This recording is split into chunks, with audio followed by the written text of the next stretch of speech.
1, right? Yeah, 3a minus 5. Yeah. Minus 2a equals 2a minus 3. Then I have to ask you, what did you do first? I combined it to 3a and minus 2a. Okay, I so you got took A. care of those two. So Yeah. you get a minus 5 is equal to 2a minus 3. Then I added out the 5. Nope, don't do that first.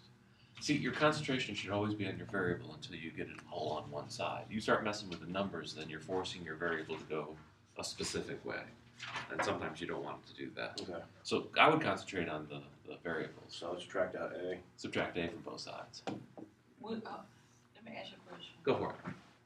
Would you subtract, you said yesterday subtract the larger number, right? Smaller. Smaller, okay. Smaller. Always move the smaller one towards the other one because then it usually turns out to be positive. But you don't have to. If you feel like subtracting 2a from both sides, go right ahead.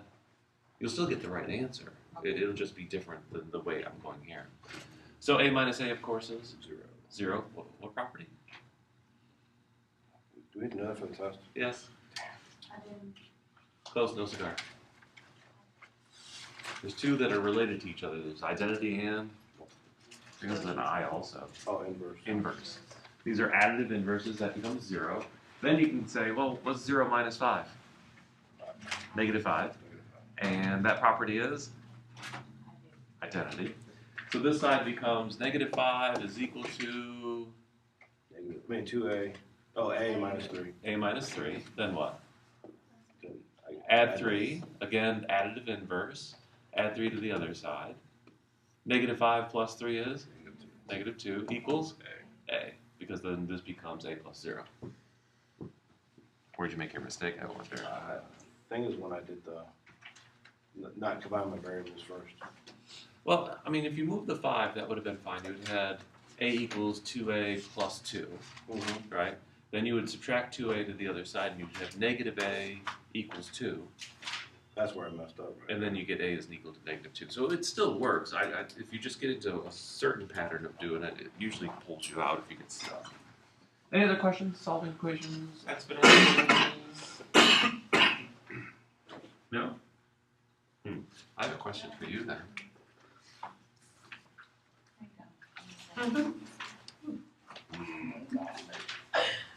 I'm trying.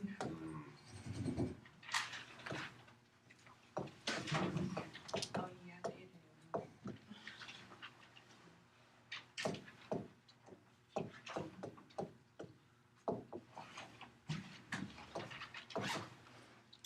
You have 2 minutes to do that problem. 2 minutes. No complaining, just get it done. Quick as you can. This is how quick you should be doing it. First, ignore the negative 2 on the outside, concentrate on the inside junk. What's 25 divided by 5? 5. And if you have to, just write a fraction bar. You don't have to, but sometimes you're going to have stuff top and bottom, so you might as well get used to it. 5 over 1. What is x to the negative 1 divided by x to the negative 4? X to the third. X to the third, because you're going to have to go up to the side and do Oh, this I want to change calculation. my answer. I want to change my answer. Not too late. So you get negative 1 minus a negative 4, better known as 3. Yeah. I got to change my answer. I got to change my Because it's answer. negative. Now, y to the negative 6 over y to the negative 6? 1. It's 1. If you write y to the 0, be really careful. You need to replace it with just plain old 1. 1. No y's involved. 1. I mean, y to the 0 is literally equal to just a plain old 1. Then you have this negative 2 on the outside. Flip it. What is the negative on that 2 do to the entire thing? Flip it. Flips it. So then you get the 1 on the bottom goes into the top. That's why I like writing it over 1. Yeah. And the 5x cubed goes in the bottom, exactly the way it looks. The only thing that changes is the negative 2 now becomes 2. What does the 2 tell you to do to everything on the inside? Square it. 1 squared, of course, is 1. 5 squared is, 25. it stays in the bottom. X cubed squared is x to the 6. So we don't bring the y down? What y? Okay. That's what I'm saying, look. Okay, we got rid of the y earlier. It's not get rid of. Y to the 0 is equal to 1, which is the multiplicative identity, so it multiplies and leaves things totally the way it was. Okay. 1 times 5 is 5. You don't write the 1, you just write the 5. All right, so make sure that you practice these, because I do love that type of question on the test, because it really shows me if you know what your rules of. you get the 25? Oh, 5 squared. Oh. And y cubed, or x cubed squared. Power to a power you multiply. That's what the 6 is coming from. All right. Is the test Friday? It ain't gonna be Friday. I still have a lot to teach. It'll probably be next Wednesday. Oh, we have Monday off, darn it. It'll probably be next Friday. Next Friday. All right, so let's get into today's lesson. It's easier. It's the beginning of the test that you have to worry about. The beginning of the test is the properties. I will be testing you on what identity, inverse, commutative, associative, distributive. And my God, could you come in any later?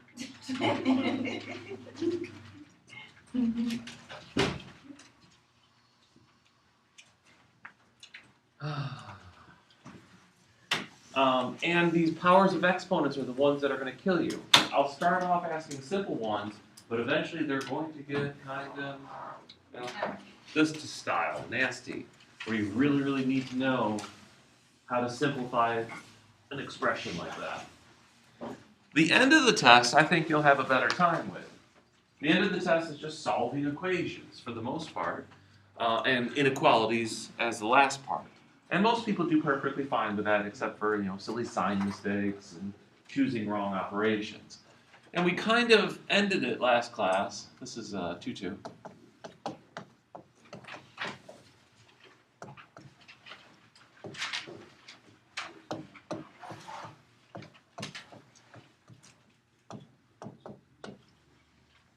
We kind of ended it last class with a fraction example. So let me just make up a fraction example. Let's really make it messy. 2/3 minus 1/4 x plus 1/2 is equal to x minus 3/4 times x plus 1. There, that's ugly. Now remember the process. There's a multiple step process. And before you jump into it, there's a little trick. It's not a real part of the process. You can kind of ignore this trick and still be able to solve the equation with those 4 or 5 steps I gave you last class. So the first process is most people would go and get rid of parentheses. I highly suggest you do it that way just because people are really bad with fractions that are next to weird algebraic expressions. They treat them funny. But if you separate them into individual terms, people are better dealing with pieces rather than chunks. So how do I get rid of the parentheses? Multiply. Multiply. What do you mean multiply? What property? Distributive property. So we're going to take this negative 1/4 and we're going to distribute it here. Make sure you give it to both of them. It can't just go to the first one and not the second one. We're also going to distribute this negative 3/4 over the next two. If you have to draw those arrows in, make sure they start at the number you're distributing and end at the number that you want it to run into to multiply. So if you distribute, you start on the very, very far left and start copying things down. This is going to be 2/3. Negative times a positive is a negative. Take care of the signs first. That way you don't make as many sign mistakes. And then worry about the calculation next. 1/4 times x, of course, is 1/4 x. Or x over 4 if you really want to be kind of fancy. Either one works. Negative times a positive is a negative. And then you can deal with 1/4 times 1/2. 1/8. Okay. Equals, nothing's going to happen to the x. Negative 3/4 times x. 3/4 x. Negative 3/4 of x. And negative times a positive. Negative. Negative. 3/4 times 1? 3/4. I'm just curious. What allows me to sit here and say negative times a positive? What property? There has to be a reason that I can take just this negative sign and multiply it by just that positive sign. What property am I using? Remember, in math, everything has a reason. It's just not true because I say it's true. How about if I put it this way? What number is sitting right in front of that 1/4? 1. 1. So you're saying negative 1 times positive 1. There's a 1 sitting in front of that 1/2. So when I take just an individual sign, I really mean negative 1 times positive 1. But I'm just going to shorthand it and say negative times a positive. All right, so now I have it all expanded out. And then you're going to think to yourself, well, I have to combine like terms. But there's a problem. How many of you like adding 2/3 minus 1/8? No. Not me either. So what you try to do is you go for a common denominator between all the fractions. So you have a 3, you have a 4, and you have an 8. And 4 is on the other side. So what is the common denominator of all of those? 24. So I'm going to take the entire thing and multiply both sides by 24. This is legal because I'm doing it to both sides. It's that multiplicative property of equality. Whatever you do to the left, you do the same thing to the right. And I'm choosing 24 because I know each one of these numbers will go into it. All right. When you distribute this, because you have to distribute it, when you multiply 24 times the first term, oh, by the way, how many terms are in this first side? 3. I have to multiply each one of them by 24. How many terms on the other side? 3. See, a lot of people just see the fractions, but this is a term too. Even though it doesn't have a fraction, you can write it that way if you really feel like it. But you have to hit every single term. When you multiply this common denominator piece through, you have to realize that the bottom number divides into it evenly. So that's usually where you want to start. 3 goes into 24. 8 times. And then 8 times? 16. Whatever's on top, which is 2, which will give you 16. Over here, you're going to have a minus. 4 goes into 24. 6 times 1x, of course, is 6x. 8 goes into 24. 3 times. So it'll be just minus 3, because it'll be 3 times 1. So that gets rid of all the fractions on the left-hand side. On the right-hand side, you're going to go 24 times that x way over there. So you have nothing else except 24x. The only problem with this technique is the numbers generally get a little bit, well, bigger. But that's okay, they're going to be integers at least. Here, when you multiply those two, 4 goes into 24. 6 times the 3 that's on top, so you're going to get negative 18x. Don't lose your signs. And then finally, we're going to multiply these two. 4 goes into 24. 6 times 3. And it's also going to be a minus 18. Okay. Now it's easy to solve. Everything is an integer. We can move the pieces wherever we need to. What should be the first thing I do on the left-hand side? Combine like terms. I really wanted to do it up here, but it was kind of messy. So here I want to go 16 minus 3 is 13. So you get negative 6x plus 13 is equal to, what can I combine on the right-hand side? 24 minus 18, that's what, 6? So this would be 6x minus 18. All right. And now we can start our process. Get the variables on one side, concentrate on the variable part, get everything else on the other side. Which variable do you want to move? The negative 6. The negative 6x. So we're going to add 6x to both sides. I've had people look at these two and go, oh, 0.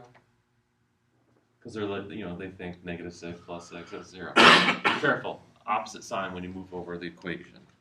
So add 6x. Oh, on your papers, I've seen people do this too. They'll add 6 here. They'll leave the x off because they're thinking, short term. And then they add the 6 under the 18 because they forget that there is a x associated with it. So make sure you copy it down exactly the way it is if you're having that problem.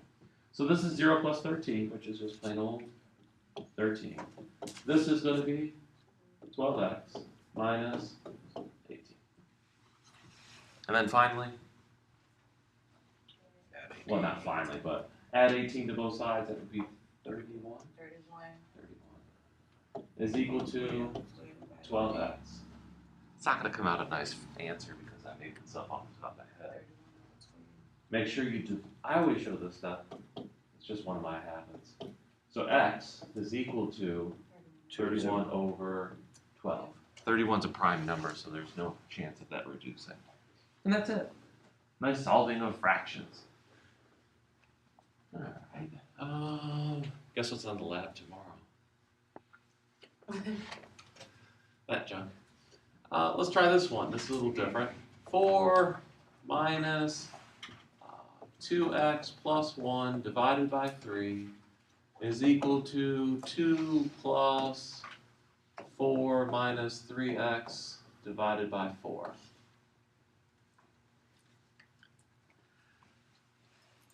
This one I caution you on. Too many people try to do it quickly in their heads and they make horrible, horrible mistakes. So I'm going to show you mentally what's going on, and then you can kind of figure out your own pattern of doing this problem. I highly suggest you don't leave it in that form until you get really, really comfortable with it. What does it mean to be a long fraction bar? Do you remember what I said about those? Have I said anything about those? I usually do. Long fraction bars like this are an old notation. We used to, a long time ago, mathematicians used to write something like 2x plus 1 in parentheses, maybe 5 out front of it. They used to write it 5 times 2x plus 1. They would put a line over it, and that line would represent grouping. You're grouping the 2x plus 1. Now, that notation has gone away and mostly got replaced by parentheses, but we still use it in, that I can think of, 2 places. Place number 1, my marker's dying. When you have a radical, that line on the top means that there really is a parentheses after the 1 and before the 2. So it's a grouping symbol.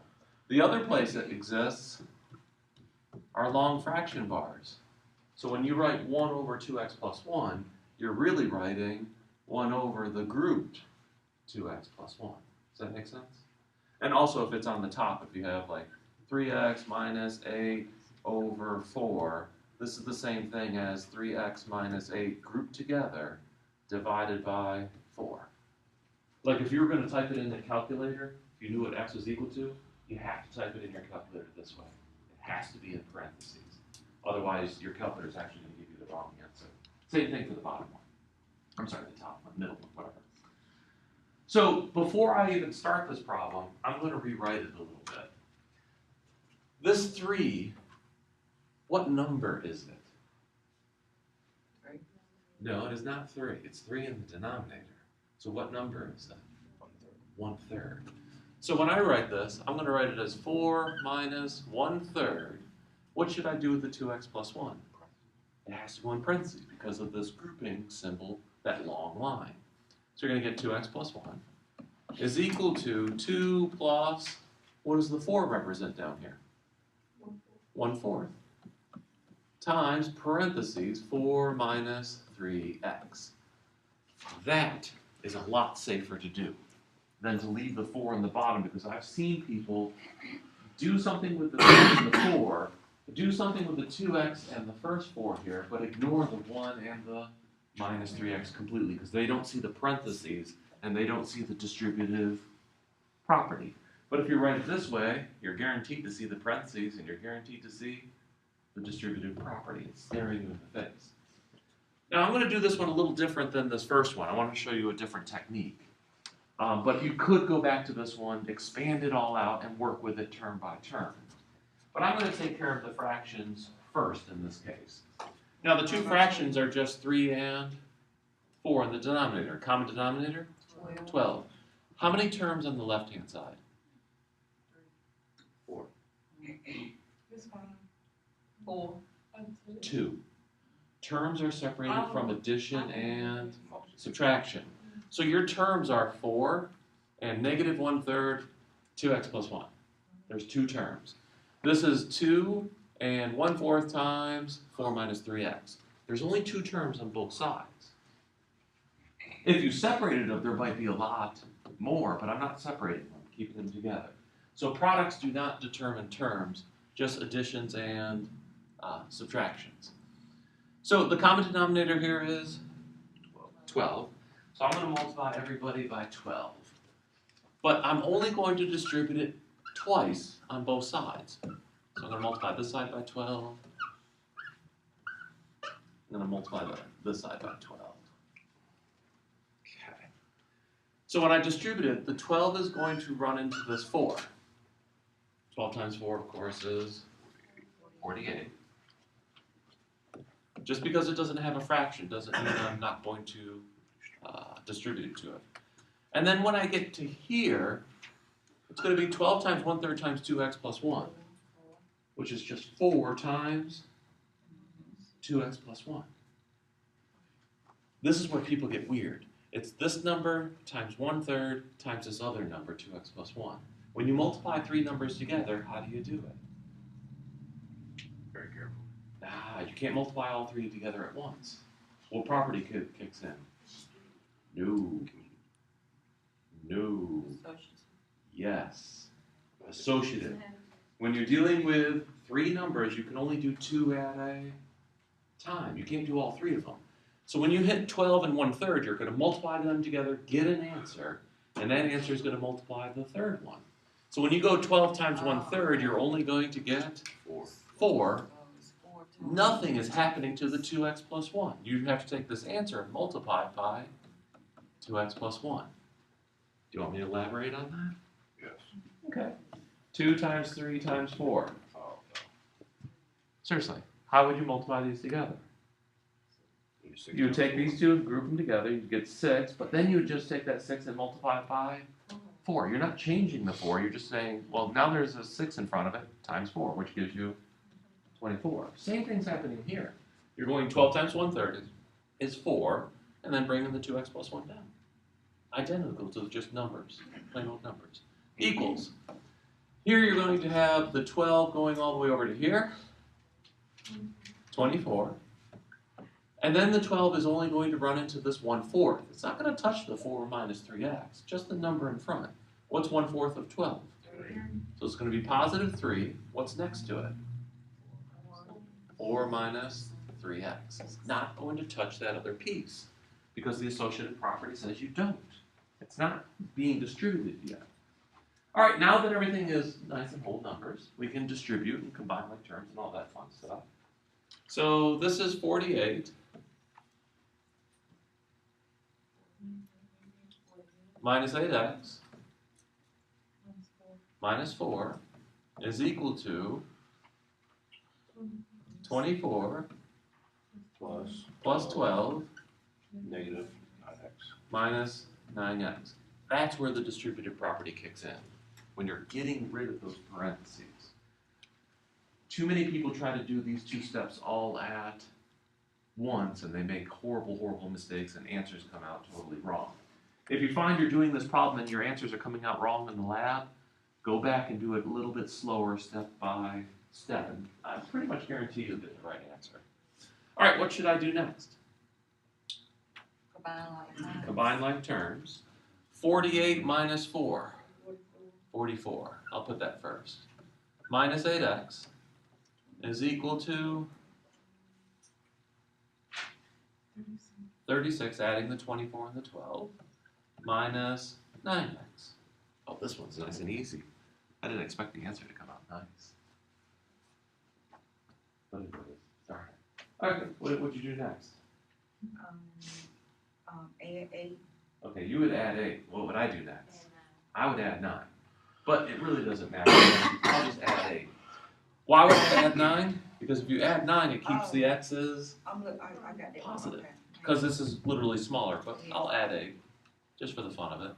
Add 8x, and see what happens.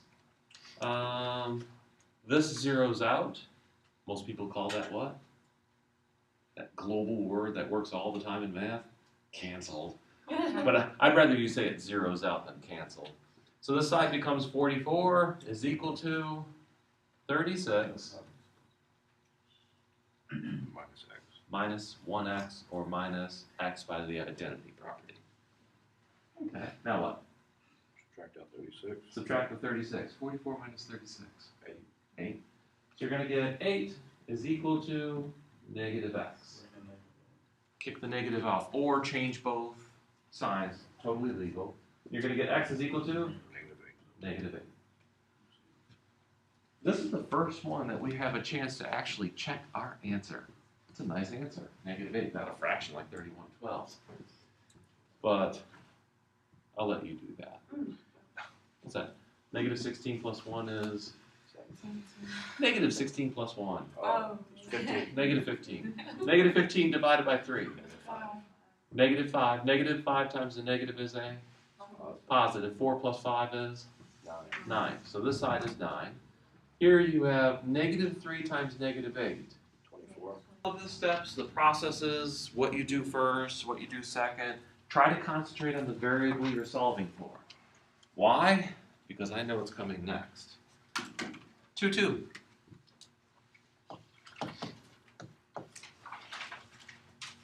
What do they call it? They call it first degree equation. No, it's this one. Literal equations and formulas.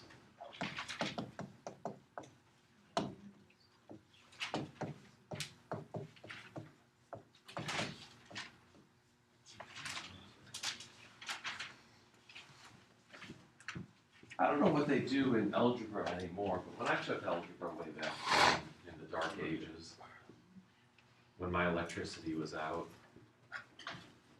You used to candlelight. Candlelight, yeah, little hurricane lantern. My teacher gave us a worksheet when we were solving linear equations, and there was like 25 problems on the sheet, and each one of them was set up as something x plus something is equal to something x plus something. You know, something like this, generally speaking. Where A, B, C, and D were just some number. And there was 25 of these equations on one sheet, and she wanted us to get it done in class. I did the first 3 or 4, and then I started going, well, this is trivial. Each and every one of them is exactly the same way to solve it. You know, you move one of the variables over to the other, you take the letter and you put it on the other side, and you solve for x. So I got, smart. I didn't want to do all 25. All she was looking for was the answers. I set up this equation, and I solved it for x. Okay, so let's see what happens. You have to kind of give a direction here because there's, a bunch of letters, so you have to say what you're solving for. So solve for x. And by doing that, what you're creating is a general equation solution, in other words, known as a formula. We're coming up with a formula that will solve this type of equation. So how do I solve this thing for x?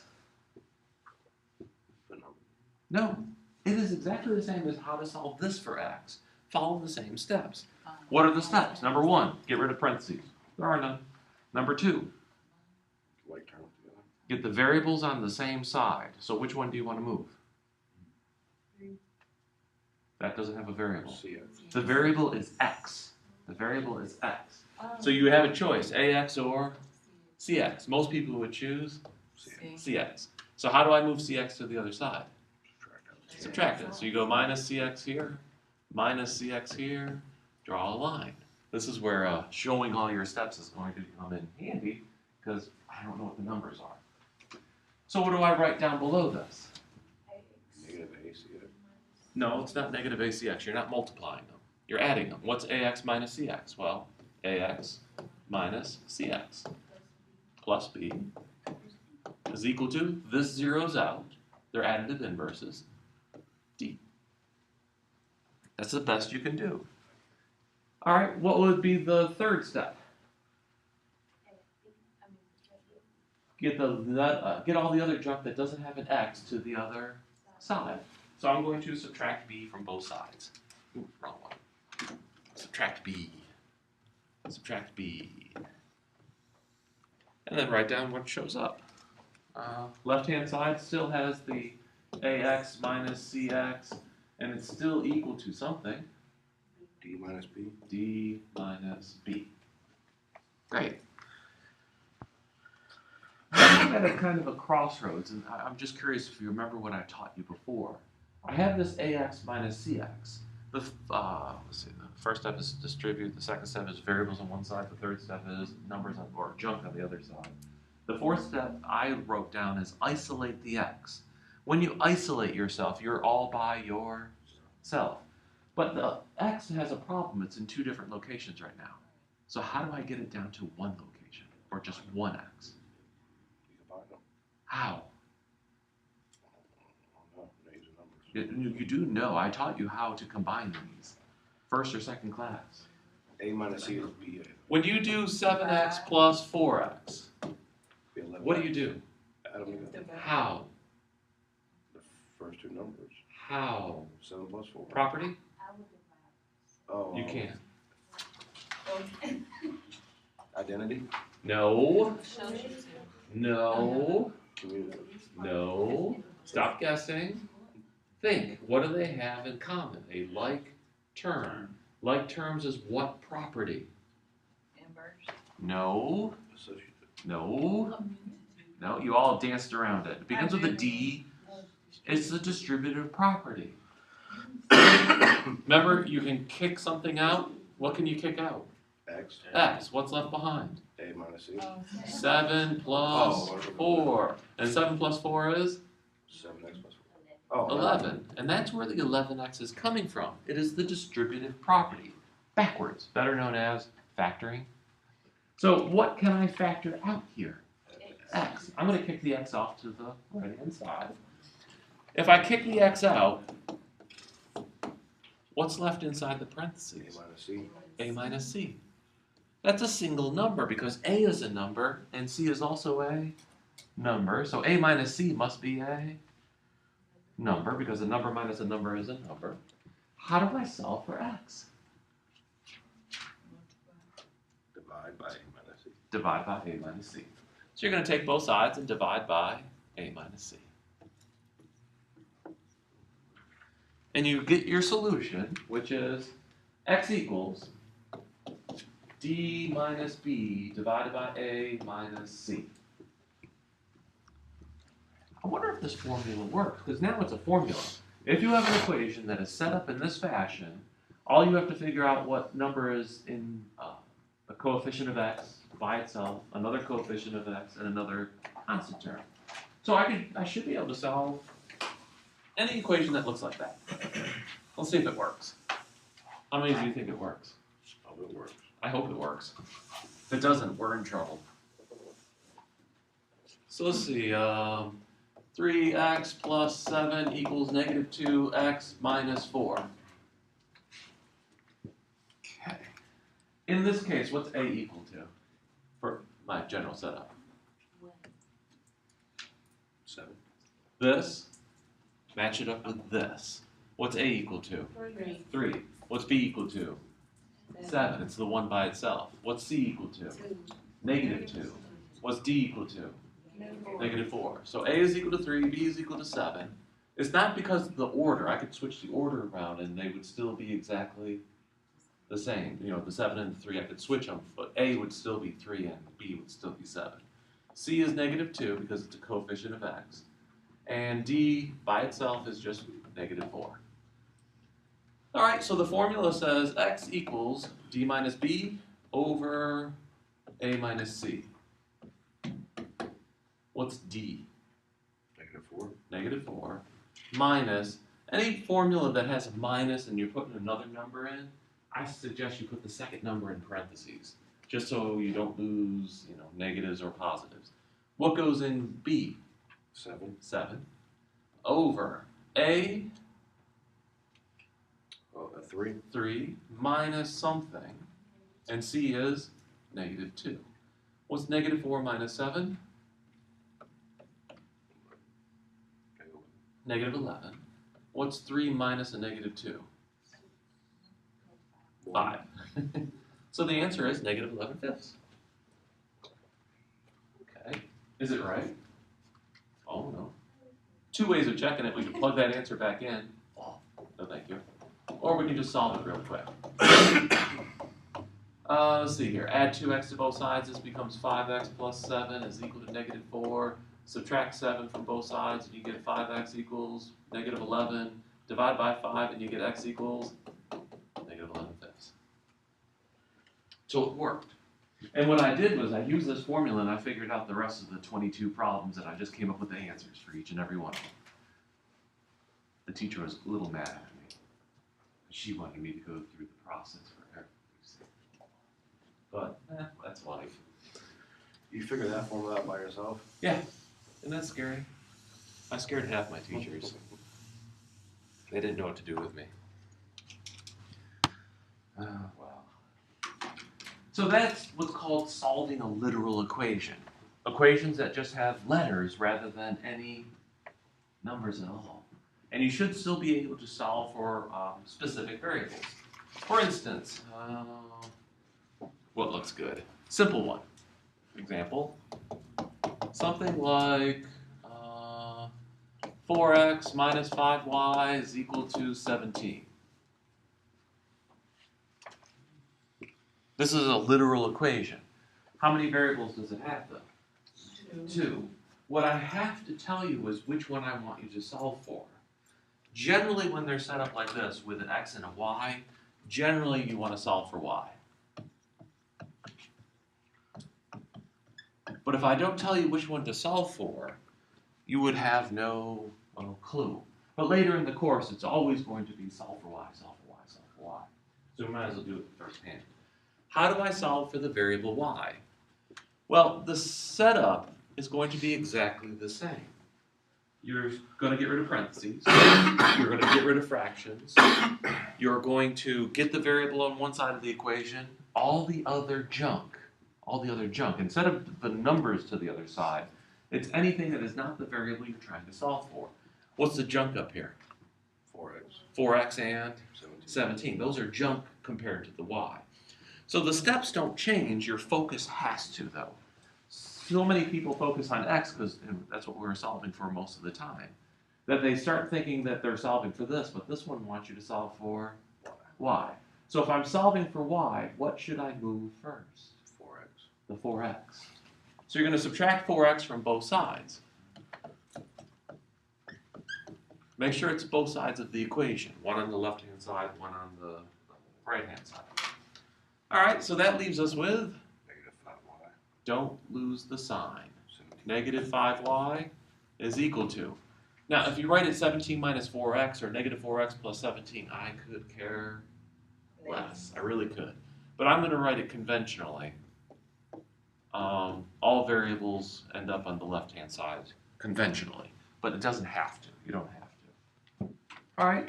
Again, your focus should go back to the variable you're trying to solve for. You're trying to get the y by itself, isolated.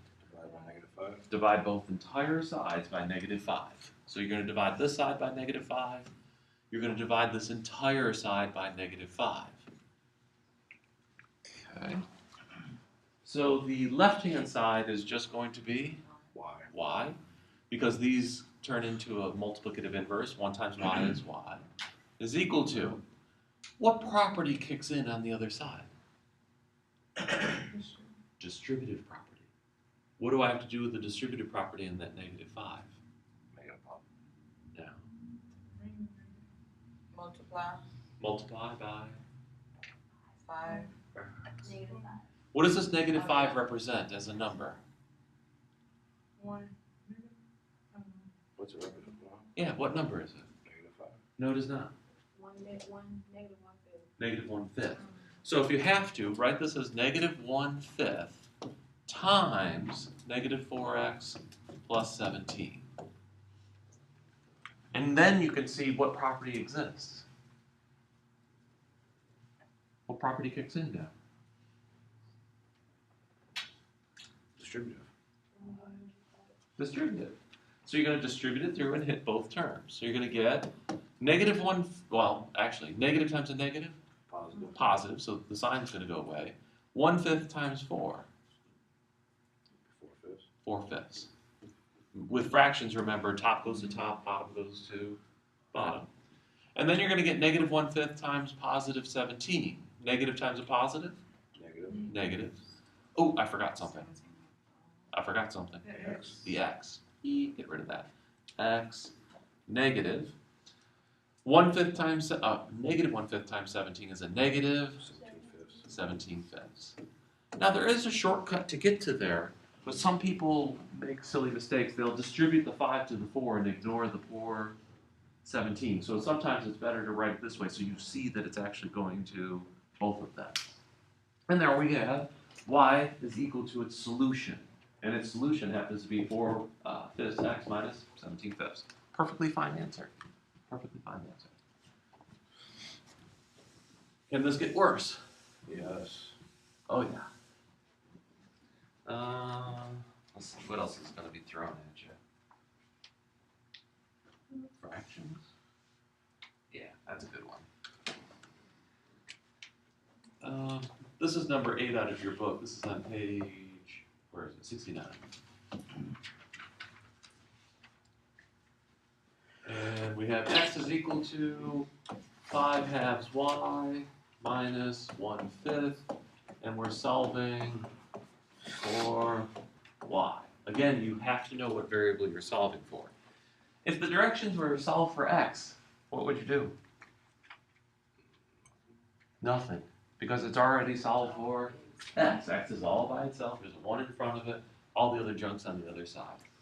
But this one wants you to solve for y. What would you do first? Divide by 2/5. Add one. Add 1/5 to each side. I wouldn't. Divide. Divide by 5. Nope, Divide by 2/5. Nope. Distribute. nope, there's nothing to distribute. Multiply, I mean, like to get the. Multiply everything by 10. 5/2. 10. That's what I would do. I don't like fractions, so I would get rid of Yeah. every single fraction going.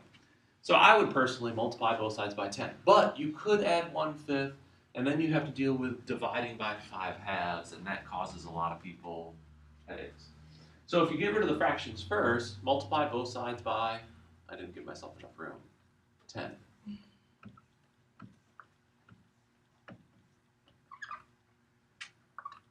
So 10 times x, that's easy. 10x. So this side becomes 10x is equal to 2 goes into 10, 5 times this 5 25. is 25y. Don't forget the variable y. 5 goes into 10, 2 times the 1 on top is going to leave you with a negative 2. And that way you're not dealing with fractions. Now, again, you're solving for y, so what do you move? 25. Add 2. Add 2 to both sides. We're trying to isolate the y, so the number has to go away. The junk. So on the, I think you said earlier you want to mess with your variable first. but the variable is get the variables on the same side. Well, there's only one y written. If there was 2 y's, I'd want the both y's on the same side. Don't move the x towards the y because then you're being counterproductive. You're getting variables on one side, but not the variable you want. Okay. Just one of the variables you're solving for. On the left-hand side is 10x. Plus 2. Plus 2. I heard you say 12x. Oh, yeah, okay. Yeah, you can't add those. They're unlike terms. Plus 2 is equal to 25. 25y. That's the problem with just looking at the numbers. Look at everything. All right, again, we're solving for y, so what's next? Divide by 25. Divide both entire sides by 25. This is where showing the division comes in handy. Now you have 2 choices. What does that 25 on the left-hand side represent?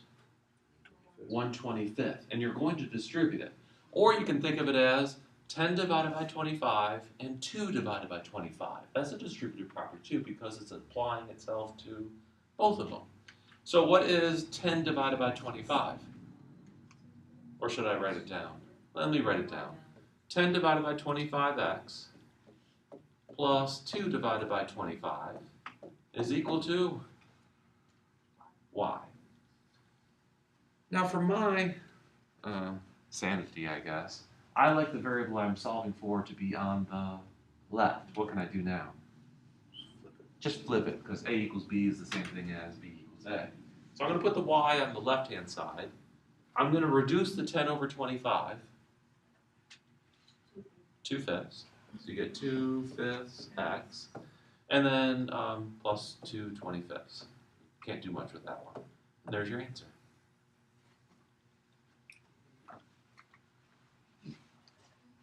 So these techniques, not really much is changing. You're doing the same process. It's just your focus has to be a little bit more complete than before, because everything else before was either an x or a number. Here it could be x number y, or it could be a lot uglier than even that. I only have like 2 minutes. Where's my time? There it is. I got like 2 minutes. So let me do one that is probably the worst.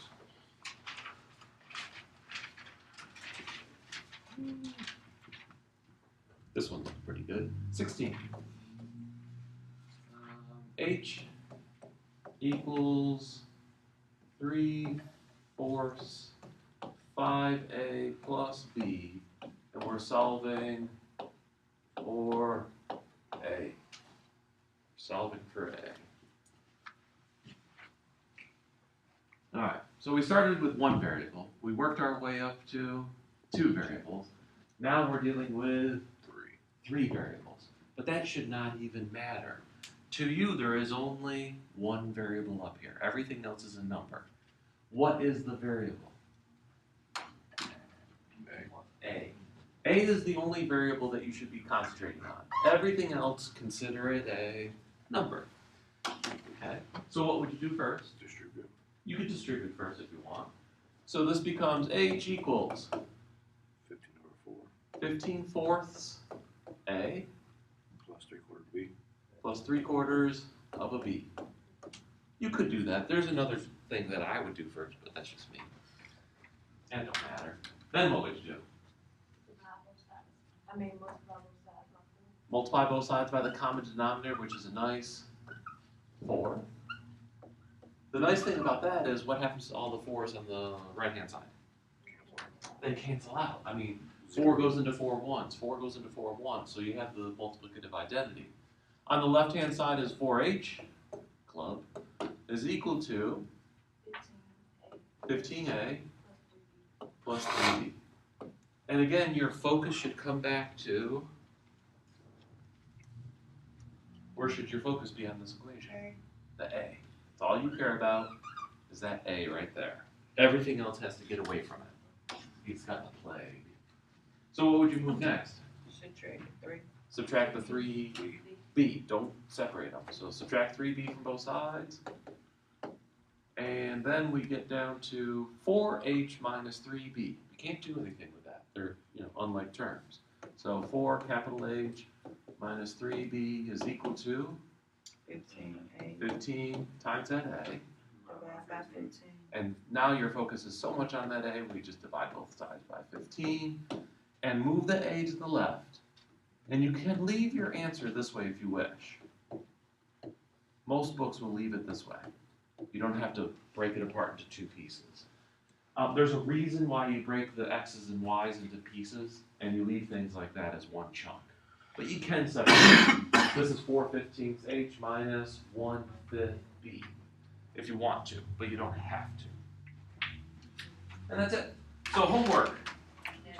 To get ready for the lab tomorrow, I highly suggest you go back and do some exponentials if you're a little weak in that, and I notice most of you are, so I'll probably put more exponentials on the lab tomorrow. For those that weren't here yesterday for the lab, I opened that up until midnight tonight, so get on it, get that done. Homework, 2-1, I think I assigned already up to 25, I think. 25. So now, let's see, 27, on page 63, 27 through 51 odd. There's decimals in there, you might want a calculator. Say it again. 27 through 51 odd on page 63. 27 through 51 odd. Make sure you're doing the practice problems for the whole section too. Remember those practice problem things after every example? Then in 2, just do the practice problems 1 through 5. And then I'll give you exercises Friday. So the lab tomorrow will be exponents, solving equations, solving fraction equations, solving literal equations. So make sure you practice up on this so you can finish up early and get out.